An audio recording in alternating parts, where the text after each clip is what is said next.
Berlatar di negara Afghanistan, sebuah konvoi dari pasukan Amerika Serikat datang untuk menemui rekannya karena terdapat satu mobil yang mengalami masalah. Sebut saja dia John. Dia adalah seorang insinyur mesin.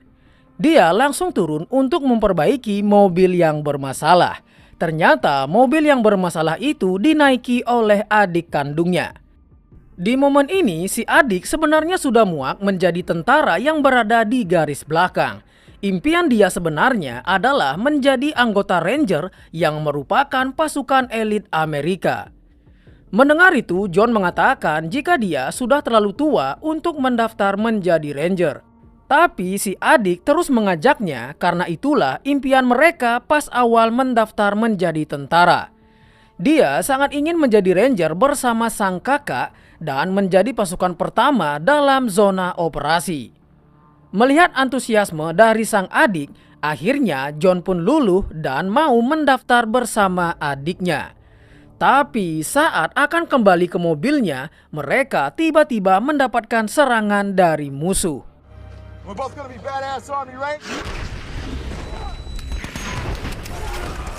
Dari insiden itu, John mendapatkan luka di bagian lututnya. Dan sungguh naasnya, sang adik harus mendapatkan luka yang parah. Sebagai seorang ketua di dalam tim, momen itu merupakan momen terburuk dalam hidupnya John.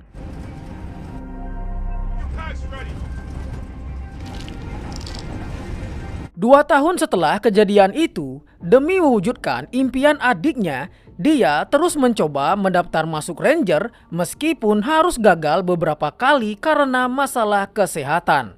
Dan kali ini adalah hari terakhir John bisa mendaftar Ranger karena sudah mencapai batas usia maksimal. Saat akan masuk, tiap peserta akan diberikan nomor sebagai tanda pengenal. Dan John mendapatkan nomor 81. Tapi saat dia ditunjuk sebagai ketua, dengan yakin dia langsung menolaknya. Karena dia masih belum bisa melupakan trauma masa lalunya. Sersan Torres kemudian berpidato pada semua peserta. Dia menjelaskan jika pasukan Ranger adalah garda terdepan Angkatan Darat Amerika Serikat. Mereka akan selalu menjadi yang pertama tiba di lapangan. Jadi nasib bangsa dan sekutu mereka bergantung pada keahlian para Ranger.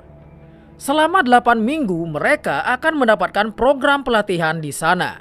Bagi mereka yang gagal akan langsung disuruh pulang.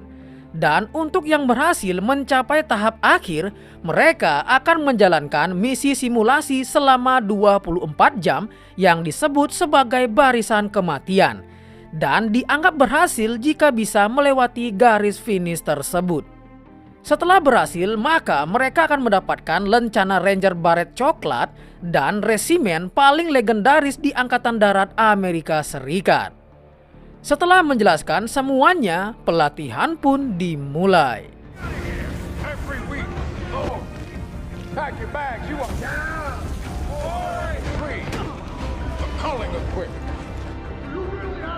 Pelatihan demi pelatihan mereka semua lalui. Dan terlihat beberapa dari mereka juga telah dieliminasi. Tapi John yang datang dengan motivasi yang sangat kuat masih tetap bisa bertahan. Singkat waktu, 4 minggu sudah mereka lewati.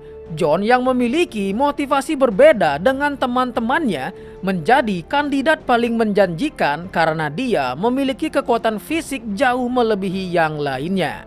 What about 260? 19 kilo. What about you, 81? 12 Bravo, South Mountain Division. Saat masuk waktu makan, mereka membicarakan John yang merupakan satu-satunya orang yang selamat saat insiden yang lalu. Dan dari kejadian tersebut, John dianugerahi bintang perak. Itu diberikan karena aksi John yang menggendong adiknya sejauh 16 km ke pangkalan terdekat. Suatu hari, instruktur bertanya apa alasan mereka ingin menjadi Ranger. Hanya John lah yang menjawab jika dia hanya ingin bisa melewati garis finish tersebut. Seketika jawaban itu membuat yang lain keheranan.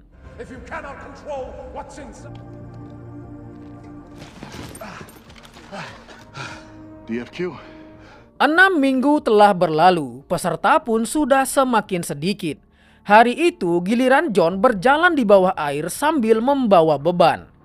Dia yang masih bisa menahan nafas lebih lama dari rekan yang lainnya, hampir saja kehilangan nyawanya karena kembali teringat dengan traumanya. Beruntung dia cepat ditolong oleh para instruktur. Kejadian itu pun dilihat oleh Sersan dan John dipanggil untuk menemuinya. He's alive. Saat menunggu, John melihat berita yang mengatakan jika NASA menemukan asteroid yang membuat semua ilmuwan kebingungan. Dan sekarang asteroid itu mulai pecah. Kemungkinan itu bukanlah merupakan objek yang tunggal. Artinya ada sesuatu di dalam asteroid tersebut. John yang sudah bertemu dengan Sersan dibuat sangat kebingungan karena Sersan malah merekomendasikannya untuk mundur dalam program Ranger. John memang tidak diragukan lagi dalam hal fisik, tapi yang menjadi masalah adalah kesehatan mentalnya. Sersan sudah mengetahui jika John mengalami susah tidur. Dia tidak bergaul dengan kandidat yang lainnya bahkan di hari pertama dan selalu menolak peluang untuk menjadi pemimpin dalam tim. Dengan begitu, Sersan memberikan John surat pengunduran diri secara sukarela. Tapi tentu saja John yang sangat ingin mewujudkan impian adiknya langsung menolaknya. 8 minggu sudah mereka lewati dan saat pengumuman untuk kandidat yang akan pulang, secara mengejutkan John ternyata terpilih untuk menjalani misi simulasi. Sebelum misi terakhir dimulai, Sersan Torres lebih dulu menjelaskan apa yang harus mereka lakukan.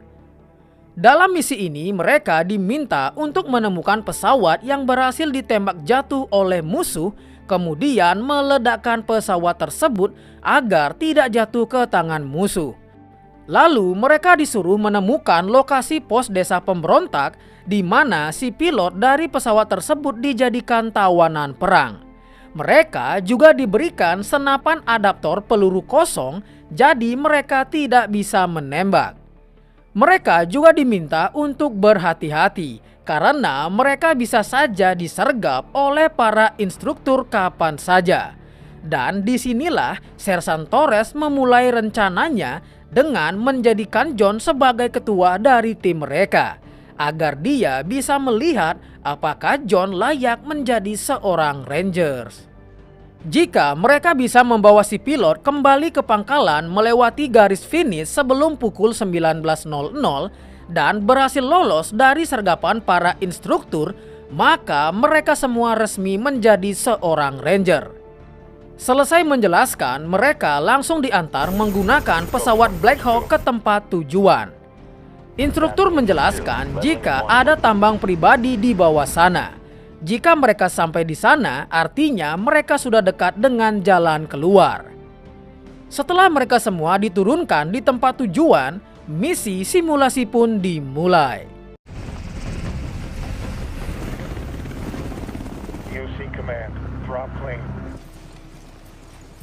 John yang bertanya kepada rekannya di manakah posisi mereka sekarang, tapi saat berbicara dia malah langsung pada intinya.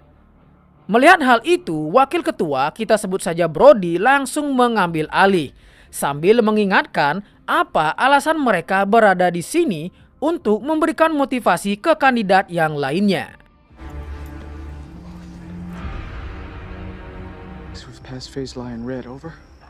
Malam harinya mereka memutuskan untuk beristirahat selama 20 menit.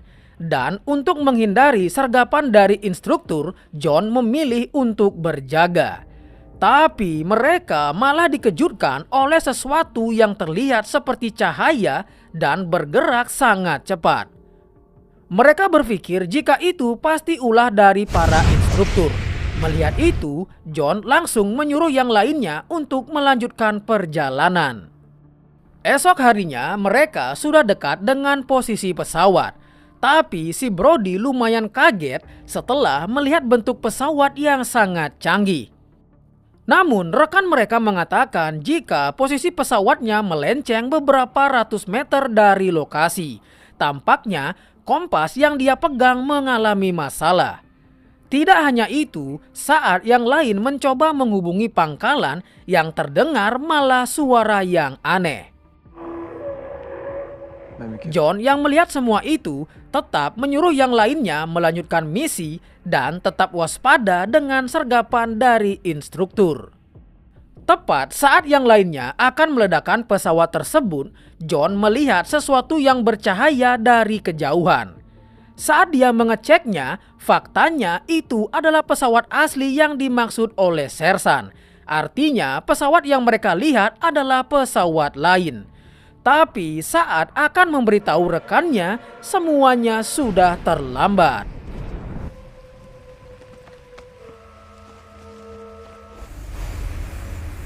Ketika bom diledakkan, pesawat itu bahkan sama sekali tidak penyok. Tapi ledakan itu justru mengaktifkan sistem pesawat. Mereka yang masih kebingungan hanya bisa bengong melihat kecanggihan pesawat.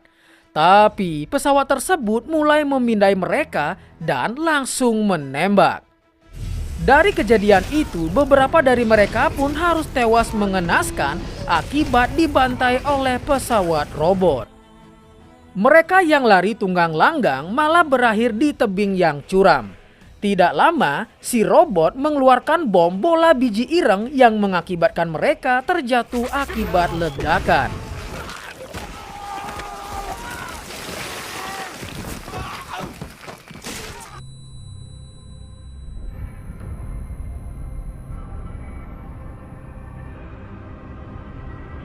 Dari kejadian itu, si Brody mengalami patah tulang pada pahanya. Dan satu anggota kembali tewas setelah tertancap batang pohon. Mereka semua pun bertanya-tanya benda apakah yang menyerang mereka tadi. Karena dirasa sudah tidak masuk akal, John mencoba untuk mencari alat komunikasi agar bisa menghubungi pangkalan. Tapi yang dia temukan malah semua anggota yang sudah tewas dan radio yang sudah rusak. Tidak jauh dari sana, si robot psikopat sedang membantai anggota yang masih hidup. John yang baru tiba langsung menyuruh mereka untuk pergi karena si robot masih memburu mereka. Karena mereka tidak membawa senjata berat, terpaksa mereka hanya bisa lari sejauh mungkin dari kejaran si robot. Tapi saat akan menurunkan si Brody, si robot keburu datang dan kembali menewaskan satu anggota.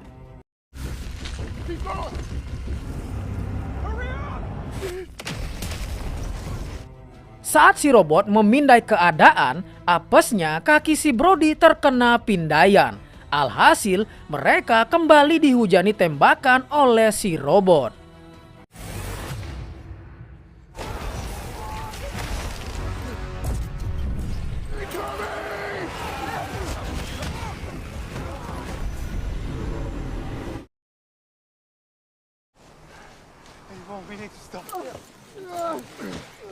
Setelah dirasa lumayan jauh, mereka memutuskan untuk beristirahat sebentar sambil mengobati luka Brody dan menaruhnya di tandu. Mereka yang mulai ketakutan merasa jika ini adalah uji coba dan mereka hanya dijadikan kelinci percobaan. Makanya mereka hanya dibekali senjata tanpa peluru. John kemudian mengatakan jika itu bukanlah posisi dari pesawat yang dimaksud.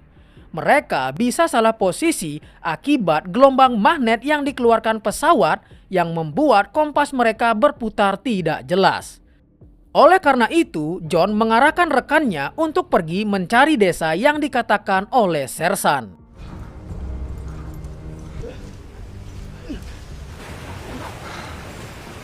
Untuk sampai di desa, mereka harus menyeberangi sungai yang lumayan deras.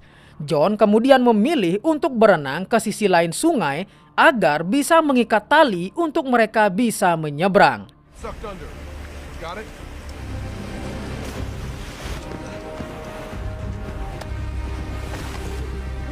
Setelah berhasil, satu orang menyeberang pertama sambil membawa si Brody. Tapi apesnya, besinya malah tersangkut akibat sambungan tali. Kondisi kembali menjadi tegang saat Brody hampir jatuh ke sungai.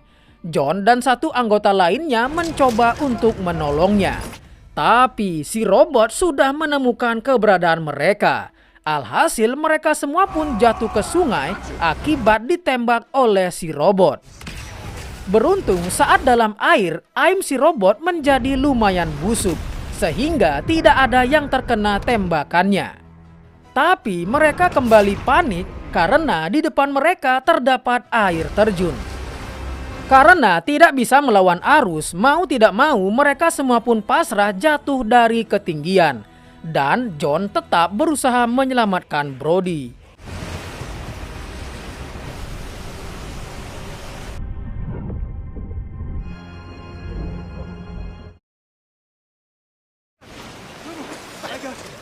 Untungnya mereka semua masih selamat dan hanya satu anggota yang tewas. Karena si robot mulai mendekat, John langsung mengajak rekannya melanjutkan perjalanan ke desa.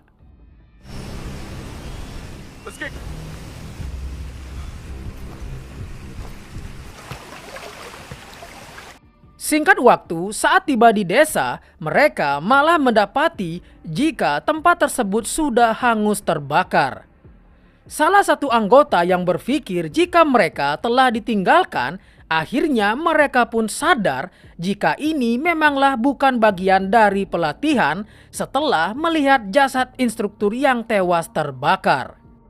John yang melihat sesuatu baru menyadari jika pesawat robot tersebut datang dari luar planet bumi setelah melihat jalur pendaratannya yang sempat menabrak gunung sebelum jatuh. Karena faktanya asteroid yang dilihat para ilmuwan itulah yang membawa robot ini memasuki bumi.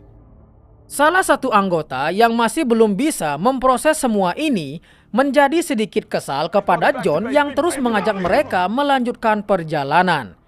Tapi saat dia menyinggung soal bintang perak yang diterima oleh John, disinilah akhirnya sebuah fakta terungkap. Karena ternyata saat insiden itu terjadi, John sama sekali tidak berhasil membawa adiknya sampai di pangkalan karena dia keburu pingsan. Karena hal itulah adiknya harus meninggal karena terlambat mendapatkan perawatan. Tapi dia malah diberikan penghargaan untuk hari terburuk dalam hidupnya. Itulah alasan kenapa John sangat berambisi bisa melewati garis finish. Setelah mengetahui fakta tersebut, akhirnya anggota yang lainnya baru bisa memahami apa yang dirasakan oleh John. Karena tidak punya banyak waktu, mereka langsung berusaha menghidupkan kendaraan militer yang ada di sana untuk kembali ke pangkalan. Nice work, Superman. Setelah kendaraan berhasil hidup, mereka kembali panik setelah mengetahui jika si robot sudah mendekat. Salah satu anggota yang ingin mengambil peluru agar bisa melakukan perlawanan, apesnya harus berakhir tewas sebelum berhasil masuk ke dalam mobil.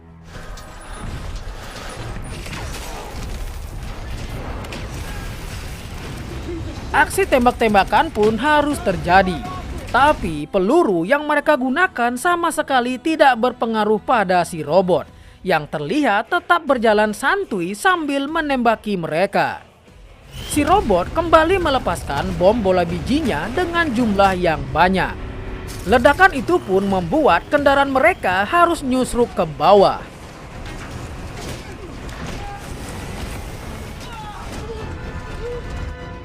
Mereka yang berpikir telah lolos dari kejaran si robot ternyata sudah menunggu mereka di depan. Kali ini si robot mengeluarkan sinar plasma dari dadanya. Dari awalnya mereka hanya melakukan misi simulasi, sekarang berubah menjadi misi untuk bertahan hidup. Setelah melewati ketegangan yang luar biasa, akhirnya mereka bisa lolos setelah John menembak ke arah bukit yang menyebabkan si robot tertimpa bebatuan. Tapi naasnya semua anggota yang tersisa telah tewas.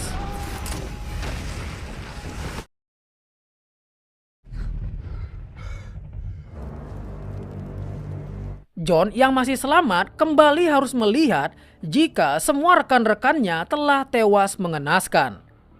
Dia kemudian mencoba melihat kondisi si robot yang tertimpa bebatuan.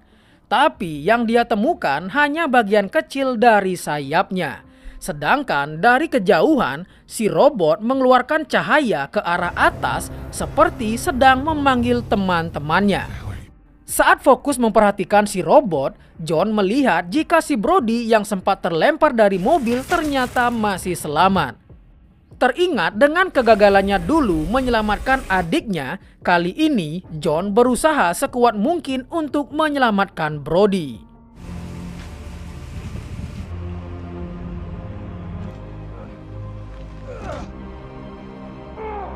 Tampaknya si robot tidak akan berhenti memburu mereka sampai mereka semua benar-benar tewas. Tidak jauh dari sana, John melihat tambang pribadi. Artinya mereka sudah dekat dengan jalan keluar. John pun kemudian memiliki ide untuk melawan si robot alien. Di dalam sana, John menemukan sebuah bulldozer dan beberapa alat peledak. Dengan pistol suar, John memancing si robot untuk mengincarnya. Saat si robot berada di tebing, John langsung meledakkan pijakan si robot yang membuatnya jatuh ke dalam pertambangan.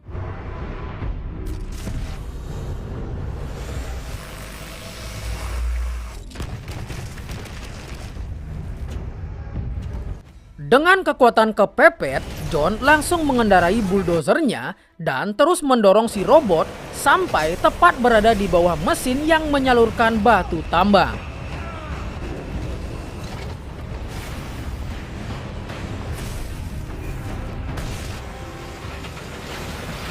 Setelah saluran si robot tersumbat oleh bebatuan, hal itu menyebabkan mesinnya panas dan akhirnya si robot pun meledak.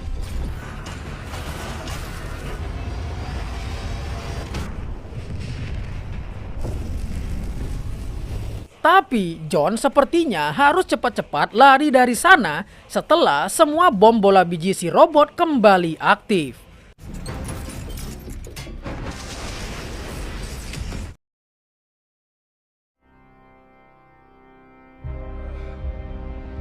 Setelah semuanya berakhir, akhirnya kali ini John berhasil membawa si Brody melewati garis finish.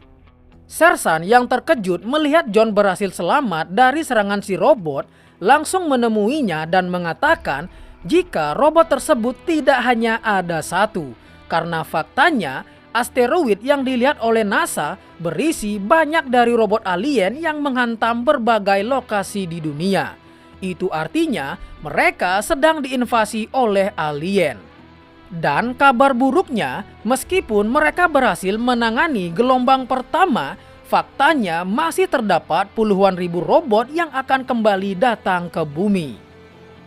Setelah mendapatkan perawatan, John kembali ditemui oleh Sersan untuk menanyakan bagaimana caranya John bisa melumpuhkan robot tersebut tanpa senjata. John kemudian menjelaskan jika robot tersebut memiliki lubang ventilasi di kepalanya. Jika mereka bisa menyumbat paksa lubang tersebut, maka seluruh sistemnya akan rusak. Sersan mengatakan jika informasi dari John ini akan menyelamatkan banyak nyawa. Dengan bangga, si Sersan langsung memberikan John lencana Ranger. Itu artinya, mulai sekarang John telah resmi menjadi pasukan Ranger. Sebelum para pasukan Ranger ditugaskan untuk mengevakuasi para korban, John diberikan kesempatan untuk menyampaikan sepatah dua patah kata. Karena semua Ranger membicarakan aksinya saat berhadapan dengan robot alien. Setelah membakar semangat para Ranger lainnya, mereka semua pun berangkat untuk menjalankan misi. Akhirnya, John telah berhasil mewujudkan impian adiknya. Dan setidaknya dia bisa tidur lebih nyenyak. Tapi ancaman besar sedang menanti mereka semua. Dan film pun berakhir.